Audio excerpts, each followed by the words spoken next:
Machine learning week 2.2 और आज हम डिस्कस करेंगे प्रोबेबिलिटी बेसिक्स जो कि हिस्सा है मैथमेटिकल फाउंडेशंस फॉर एमएल। तो प्रोबेबिलिटी बेसिक्स के अंदर 4 पॉइंट्स हैं जिसमें पहला है importance of probability in machine learning, दूसरा है random variable and probability distributions, तीसरा है joint marginal and conditional probability and आखिरी है independence of events and its significance. So importance of probability in machine learning, mathematical framework for uncertainty. Probability एक mathematical बुनियाद फराहम करती है जो डाटा और प्रिडिक्शन में मौजूद अनसर्टेनिटी को हैंडल करती है। रियल वर्ल्ड सिचुएशन में डाटा कभी भी मुकम्मल या परफेक्ट नहीं होता, इसमें नॉइज़ थोड़ा होती है जो कि मिसिंग डाटा होता है, मिसिंग वैल्यूज़ होती हैं या इनकंसिस्टेंसीज होती हैं। प्रोबेबिलिटी हमें मदद करती है कि अनसर्टेनिटी को क्वांटिफाई करने में, यानी हम अंदाज़ा लगा सकते हैं कि कोई इवेंट कितना इम्कान है कि वो होने वाला है या नहीं होने वाला, बजाय इसके कि हम एक डेफिनेट मुकम्मल तौर पे कह देंगे हाँ जी ये वाला होने वाला है। ये कॉन्सेप्ट मशीन लर्निंग सिस्टम को या सलाहियत देता है कि वो प्रिडिक्शन कर सके। जब इनपुट डाटा अधूरा या अनसर्टन हो तो उसके बावजूद वो उसको प्रिडिक्ट कर ले कि इसमें क्या रिजल्ट आ सकता है। मैथमेटिकल प्रोबेबिलिटी को इस फार्मूले से रिप्रेजेंट किया जाता है ताकि एक सिस्टमैटिक तरीके से अनसर्टेनिटी को महसूस किया जा सके, इसकी एक शक्ल दे दिया जा सके। जैसे 0 का मतलब है कि इम्पॉसिबल, नामुमकिन है, और 1 का मतलब है कि पूरा यकीनी तौर पर ये हो सकता है। एग्जाम्पल, अगर हमें एक फेयर कॉइन को अगर हम फेंके हैं, वो टॉस करते हैं, जैसे हम क्रिकेट के अंदर या किसी और जगहों के अंदर भी, या तो वो हेड आएगा तो जाहिर, या फिर टेल आएगा। तो इसका मतलब ये है कि ये 0.5 चांस ये है कि वो हेड होगा और 0.5 चांस ये है कि टेल हो सकता है, और यानी दोनों आउटकम के आने का बराबर बराबर चांस है। मशीन लर्निंग में ये मॉडल ये एक कहता है कि ये फर्ज कर लें कि एक ईमेल जो है वो स्पैम है, बल्कि कहता है कि 85% प्रोबेबिलिटी है कि ये ईमेल स्पैम हो सकती है। इसका मतलब ये है कि मॉडल अपनी प्रिडिक्शन में प्रोबेबिलिस्टिक अप्रोच यूज कर रहा है, ना कि एक एब्सोल्यूट वैल्यू दे रहा है।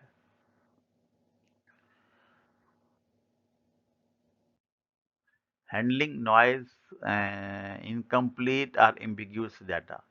रियल वर्ल्ड डाटा अक्सर में ज़ाहिर है कि पहले बता चुका है, गलतियां हो सकती हैं, उसमें कमी हो सकती है किसी न तरीके से, या कोई डाटा मिस हो सकता है, या कॉन्फ्लिक्ट सिग्नल यानी कि मुतज़ाद मालूमात होती हैं। कि फ़र्ज़ कर लें कि आपने लिमिट रखी थी 5 और 6 की और वो जवाब 7 आ रहा है। तो इस तरह से जैसे सेंसर रीडिंग की इन्वायरमेंट की तब्दीली की वजह से फ्लक्चुएट कर सकता है, या लोग ऑनलाइन फॉर्म जब फिल करते हैं तो उसमें अधूरी मालूमात दे देते हैं।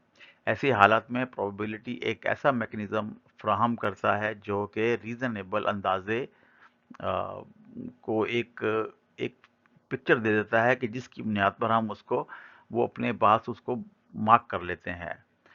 मशीन लर्निंग मॉडल में एग्जैक्ट यही परफेक्ट डाटा की ज़रूरत नहीं करते, बल्कि वो मुमकिन आउटकम को प्रोबेबिलिस्टिक्स असाइन करते हैं, यानी कि अंदाज़ा लगा लेते हैं कि इसका रिज़ल्ट ये हो सकता है। इस अप्रोच की वजह से एमएल मॉडल ज़्यादा रोबस्ट बन जाते हैं। वो तभी अभी अच्छा परफॉर्म करते हैं जब इनपुट डाटा अधूरा हो या इन। चलिए हम देखते हैं कि अगर एक मौसम का जो वेदर का जो अनसर्टेनिटी है वो किस तरीके से है। फर्ज कर लें टेम्परेचर जो है वो 90 सेंटीग्रेड +- 1 है, और ह्यूमिडिटी रीडिंग जो है 70% +- 5% है। तो भी एक प्रोबेबिलिस्टिक मॉडल एस्टिमेट कर सकता है कि हो सकता है कि 60% चांस जो है वो रेन का हो। यानी मॉडल इम्परफेक्ट डाटा के बावजूद पूरी तरह से कामयाब हुआ है, बल्कि अनसर्टेनिटी के साथ बेहतर अंदाजे लगाता है। तो ज़ाहिर है कि जब हम कह सकते हैं कि डाटा मिस भी हो तो उसमें हम किसी ना किसी तरीके से इसके अंदर कुछ चीज़ें एडिशन कर कर हम एज्यूम कर सकते हैं कि जी बारिश होगी, जैसे 60% की यहाँ पे बात की जा रही है। और अगर आप मौसम का हाल देखते रहें तो आप देखिएगा वहाँ पे अक्सर वो परसेंटेज दे रहे होते हैं बारिश की। और हम कम से कम मैं तो ये समझता हूँ अगर 50% से कम है तो उसकी बारिश हमेशा नहीं होती। लेकिन अगर 70-80 पे चला जाए तो पॉसिबिलिटी है कि बारिश हो जाए। Confidence levels instant of certainty. आमतौर पर जब हम ट्रेडिशनल मेथड जो है डिसीजन मेकिंग का, उसमें हम ये देखते हैं कि यस नो का जवाब आता है या ट्रू फॉल्स का आता है या 0-1 में आता है। Machine learning models confidence level के ज़रिए फेस करता है ताकि एब्सोल्यूट सर्टेनिटी पूरी यकीनी ना कर सके। तो ये यहाँ पर जो है वो कॉन्फिडेंस लेवल को ज़्यादा चेक करता है। हाँ, हर प्रेडिक्शन के साथ एक प्रोबेबिलिटी स्कोर होता है जो बताता है कि मॉडल अपनी प्रेडिक्शन में कितना कितना हद तक यकीनी है। मिसाल के तौर पर अगर 85% प्रोबेबिलिटी का कि ये ईमेल जो है स्पैम है, तो इसका मतलब ये है कि 15% वो स्पैम नहीं लगती। ये प्रोबेबिलिटी बेस अप्रोच मॉडल को अनसर्टेनिटी को एक्नॉलेज करती है और इसमें मदद देती है कि ताकि वो ओवर कॉन्फिडेंस और ओवर फिटिंग से बच सके। तो फर्ज कर लें कि अगर एक मेडिकल डायग्नोस मॉडल कर रहा है 70% पेशेंट को कह रहा है कि उसको डायबिटिक्स है, तो इसका मतलब ये नहीं है कि मॉडल 100% श्योर है, बल्कि ये बता रहा है कि अवेलेबल डेटा की बुनियाद पर मॉडल अपनी कॉन्फिडेंस लेवल एक्सप्रेस कर रहा है। यानी मॉडल अपनी प्रेडिक्शन के साथ अनसर्टेनिटी भी शामिल कर रहा है जो यूज़ से बेहतर या अपने तरीके से रियलिस्टिक बनाती है उसको।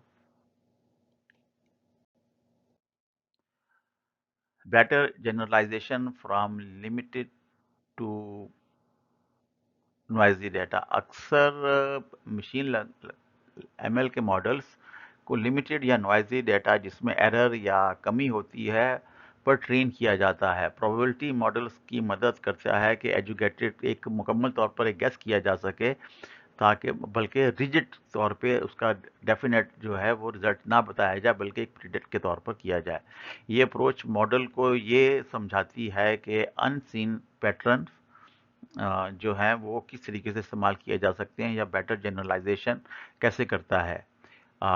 यानी वो सिर्फ ट्रेनिंग डाटा पर ही नहीं बल्कि नए और अनसीन डाटा पर भी बेहतर परफॉर्म कर सकता है। अक्सर अगर एक मॉडल लिमिटेड डाटा पर ट्रेन हुआ है, यानी कि बारिश ज़्यादातर हाई ह्यूमिडिटी पर बेस करती है, तो जब उसने नया वेदर रीडिंग मिलती है, अपडेट किया वेदर को, तो उसमें प्रोबेबिलिटी के ज़रिए वो ये एस्टीमेट कर सकता है कि बारिश होने के चांसेस कितने ज़्यादा हैं। ये प्रोबेबिलिटी रीजनिंग मॉडल को रियल वर्ल्ड कंडीशन में भी इफ़ेक्टिव बनाती है, जहां डाटा अक्सर इम्परफेक्ट या इनकम्प्लीट होता है। Random variable and probability distribution. Random variable एक ऐसी इकाई होती है जिसका वैल्यू रैंडम प्रोसेस का रिजल्ट पर डिपेंड करता है। हर पॉसिबल आउटकम को एक न्यूमेरिकल वैल्यू के साथ असाइन किया जाता है। मिसाल के तौर पर अगर हम एक डाइस को, जो हम खेलते हैं ना लूडो, छिड़ी छिक्का जिसे कहते हैं, छिक्का जिसे कहते हैं, पर फेंकने पर तो रैंडम एक्स वेरिएबल एक्स की वैल्यू हो सकती है, जैसे 1 2 3 4 5 6 इसमें से कुछ भी आ सकता है। प्रोबेबिलिटी डिस्ट्रीब्यूशन ये बताता है कि हर वैल्यू के आने के चांस कितने परसेंट है। ये अनसर्टेनिटी को न्यूमेरिकल फॉर्म में एक्सप्रेस करते हैं, मतलब कौन सा आउटकम ज़्यादा या कम मुमकिन हो सकता है। Types of random variables. Discrete random variables है जो कि वेरिएबल सिर्फ काउंटेबल वैल्यूज लेता है, जैसे 1 2 0 1 2 3। और कंटिन्यूस रैंडम वेरिएबल जो है वो एक वेरिएबल है, कंटिन्यूस रेंज में कोई भी वैल्यू ले सकता है, जैसे 36.5 सेंटीग्रेड या 36.6 सेंटीग्रेड वगैरह। ये इसकी टाइप्स हैं, जिसमें आप देख सकते हैं कि डिस्क्रीट जो है वो काउंट बेस्ड आउटकम के लिए, जैसे coin toss, email spam count करने के लिए होता है, और जो कंटिन्यूस है वो रेंज बेस्ड आउटकम के लिए, जैसे हाइट, टेम्परेचर वगैरह को हम मेजर करते हैं। स्टेप बाय स्टेप हमारी एग्जांपल है, यहाँ पे रोलिंग फॉर डाइस है। तो हम ये देखते हैं कि let x number shown on the dice है, तो देखते हैं कि मान ले कि एक्स में वो कौन सा नंबर है जो डाइस पर आ सकता है। पॉसिबल आउटकम क्या हो सकते हैं, 1 2 3 4 5 6 हो सकते हैं। और असाइन प्रोबेबिलिटी के since it is a fair, her number का एक चांस आने का बराबर है, जो कि 1/6 है, यानी कि तकरीबन 16.67% है। यानी कि जब भी आप डाइस करेंगे, रोल फेंकेंगे, तो उसके चांस है कि एक के आने के 1/6 चांस है, तो सारों के आने के 1/6 चांस हैं। तो आप यूं कह लीजिए, अगर परसेंटेज में काउंट करें तो 16.67% है। Joint, marginal and conditional probability. Joint probability जो है वो का मतलब ये होता है कि ज़्यादा इवेंट्स का एक साथ होने के चांसेस हैं। मिसाल के तौर पर एक स्टूडेंट जो कॉफ़ी और टी दोनों पसंद करता है, या ज्वाइंट प्रोबेबिलिटी को शो करेगा, यानी दोनों इवेंट एक साथ अकर हो सकते हैं, एक साथ हो सकते हैं दोनों भी। मार्जिनल प्रोबेबिलिटी जो है, इसमें एक इवेंट का होने का चांस बताती है, बगैर दूसरे इवेंट के ख्याल रखते हुए। मिसाल के तौर पर एक स्टूडेंट के एक कॉफ़ी पसंद करने के चांस है, तो हो सकता है कि वो चाय ना पसंद करता हो। ये प्रोबेबिलिटी आम तौर पर सब रिलेटेड आउटकम को साथ काम करने को मिलती है।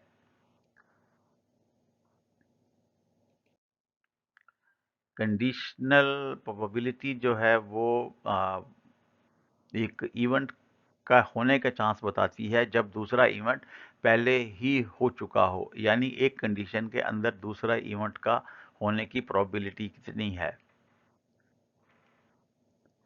अगर हमें मालूम है कि एक स्टूडेंट कॉफ़ी पीता है, तो उसके टी पसंद करने के चांस कितने हैं, हम इसके ज़रिए इससे मालूम कर सकते हैं।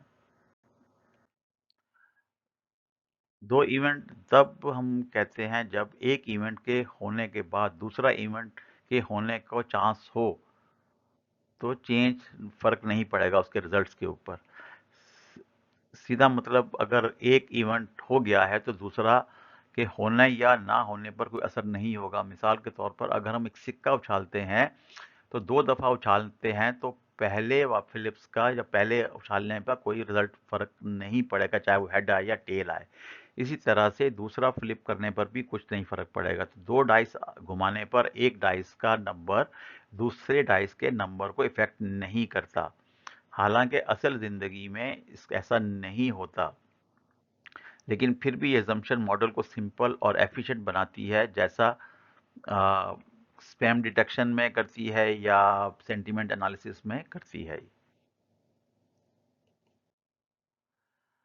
We flip the coin twice, हमने 2 दफ़ा सिक्का उछाला, तो 2 दफ़ा कॉइन उछालने पर 4 आउटकम आने के चांसेस हैं। हेड हेड आएगा, या हेड टेल आएगा, या टेल हेड आएगा, या टेल टेल आएगा।